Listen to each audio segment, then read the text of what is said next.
ABP news आपको रखे आगे।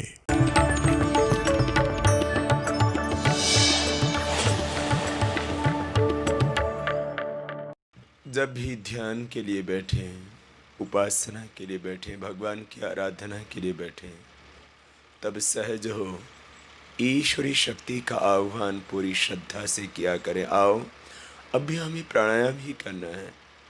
प्राणायाम का एक लाभ दैहिक रूप से होगा, वह समान रूप से सबको प्राप्त होता है, परंतु प्राणायाम का दैहिक लाभ के अलावा जो आत्मिक लाभ है, जो आध्यात्मिक लाभ है और जिसका संबंध भी हमारे शरीर से भी बहुत गहरा है, उनको अधिक होता है जिनके हृदय में श्रद्धा होती है, जिनके हृदय प्रेम से भरे हुए होते हैं, समर्पण से भरे हुए होते हैं। आओ, दोनों हाथ घुटनों पर रख करके, आंखें बंद करके, एक एक श्वास के साथ भगवान की कृपा का एहसास यूँ करते हुए कि प्रभु, ये श्वास तेरी ही कृपा से चल रही है। इस जिंदगी की डोर प्रभु तेरे हाथों में है। बहुत धक्के खाए, बहुत ठोकरें खाई, बहुत कोशिश की, बहुत चेष्टा की अपने आप को संभालने की, प्रभु कुछ न कर सका। अब तुम्हें अर्पित है ये जीवन। तू ही संभाल, तू ही जीवन की दशा और दिशा सुनिश्चित कर। श्वासों को भीतर गहरा भरते हुए भस्त्रिका से प्रारंभ करते हैं ये प्रक्रिया। श्वासों को भीतर गहरा भरना, छोड़ देना, आंखें बंद ही रखना। स्थिर सुखम आसनम प्रयत्न शैथिल्य अनंत समापत्तिभ्याम। प्रयत्न को शिथिल कर दें, सहज धारण करें।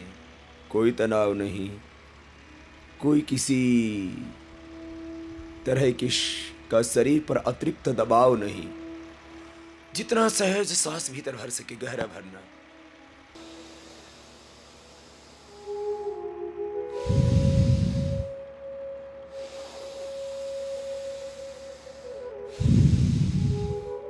करो। ध्यान नाम जड़ता या मूढ़ता का नहीं है।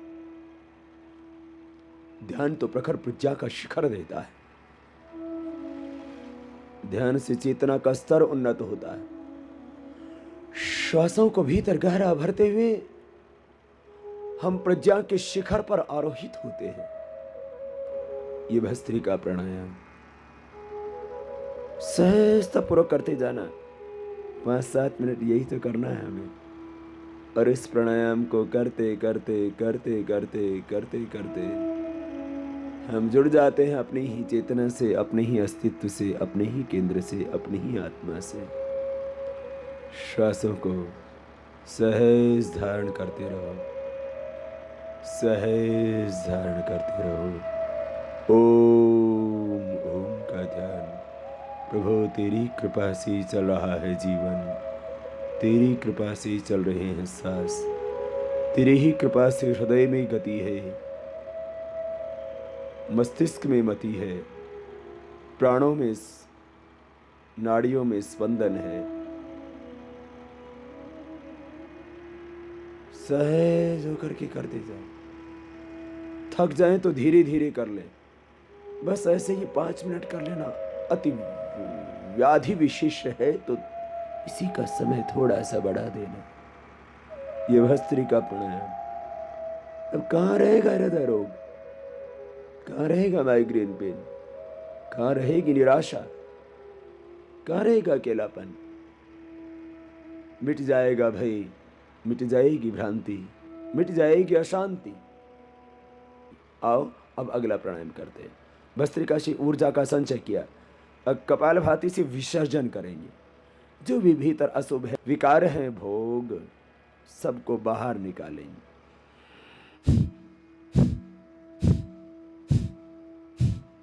आंखें बंद, मन सहज। श्वासों को बाहर छोड़ रहे हैं। बाहर छोड़ते छोड़ते बहुत कुछ छूट जाता है। अंधेरा मिट जाता है, तमस छट जाता है, अज्ञान मिट जाता है। श्वासों को बाहर छोड़ते रहो। बाहर छोड़ते छोड़ते ये बीमारी मिटेगी, वेट घटेगा, पेट घटेगा, डायबिटीज मिटेगी, कोलेस्ट्रॉल घटेगा, हार्ट के ब्लॉकेज निकलेंगे, स्किन डिजीज मिट जाएंगी, ये अलग बात है। इनसे भी और बड़ी बात आएगी, समर्पण आएगा जीवन में, जो बहुत जरूरी है। समर्पण, प्रेम, सद्भाव। कपालभाति प्राणायाम क्या करता है?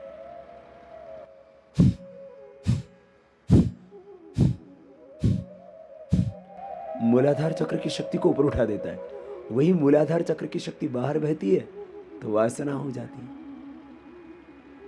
उससे तेज घटता है, आत्मविश्वास घटता है। मैं कह रहा था ना, प्रेम तो आत्मविश्वास है, प्रेम तो साहस है, प्रेम तो शौर्य है, प्रेम तो संघर्ष। वो शक्ति जब घटती है तब क्या होता है? कमजोर पड़ जाता है व्यक्ति, घबराने लगता है व्यक्ति, डरने लगता है व्यक्ति। शक्ति जब बाहर बहती है तो ओज तेज नष्ट हो जाता है। तुम्हारा चांद जैसा मुखड़ा निस्तेज हो जाता है, उम्र ढलने लगती है, विश्वास टूटने लगता है, धैर्य कम पड़ जाता है, अविश्वास पनपने लगता है। वासना सबको पता है तुम्हारी शक्तियों को नष्ट करती है, उसी से आदमी बूढ़ा होता है।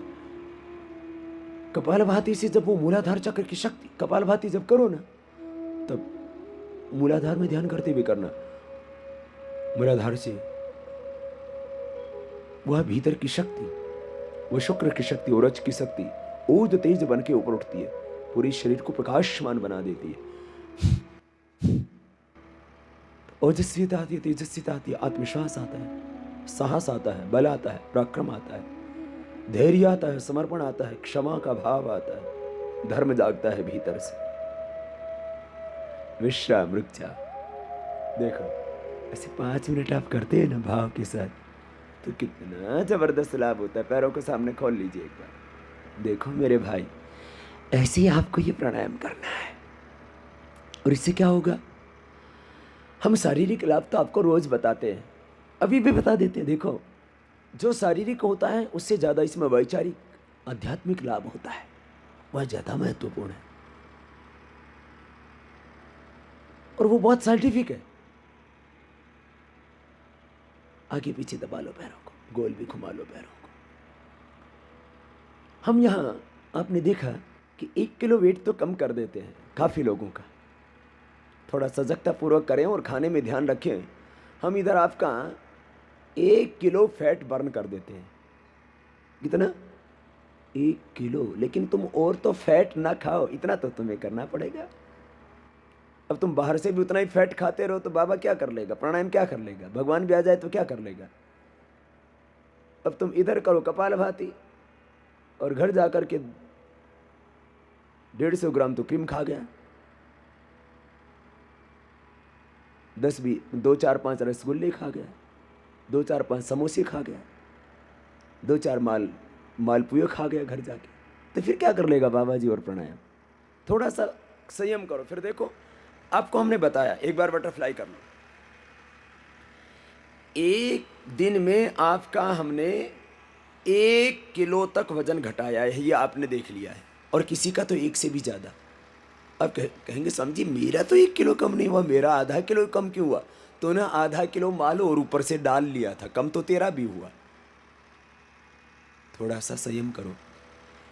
देखो, 1 ग्राम फैट को कम करने के लिए, 1 ग्राम फैट को कम करने के लिए जो है आपकी 9 कैलोरी खर्च होती है, बर्न होती है। हम आपका 1000 ग्राम फैट बर्न कर देते हैं, तगड़े तगड़े लोगों का, और किसी किसी का तो 5% का तो हम 1 किलो से भी ज़्यादा करते हैं। 1 किलो मान लेते हैं हम, 1 किलो मान करके चल रहे हैं। 1 किलो फैट हमने बर्न किया तुम्हारा, तो उसमें 9000 कैलोरी बर्न होती है तुम्हारी, खर्च होती है तुम्हारी।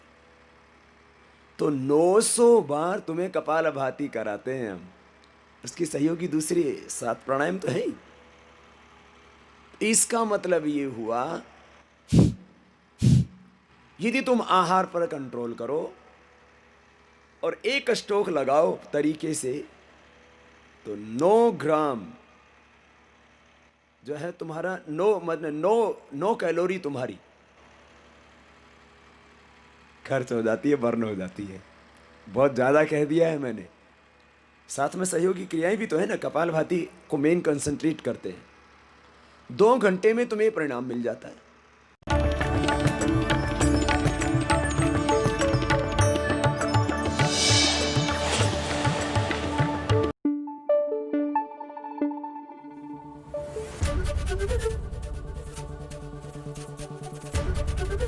एबीपी न्यूज आपको रखे आगे।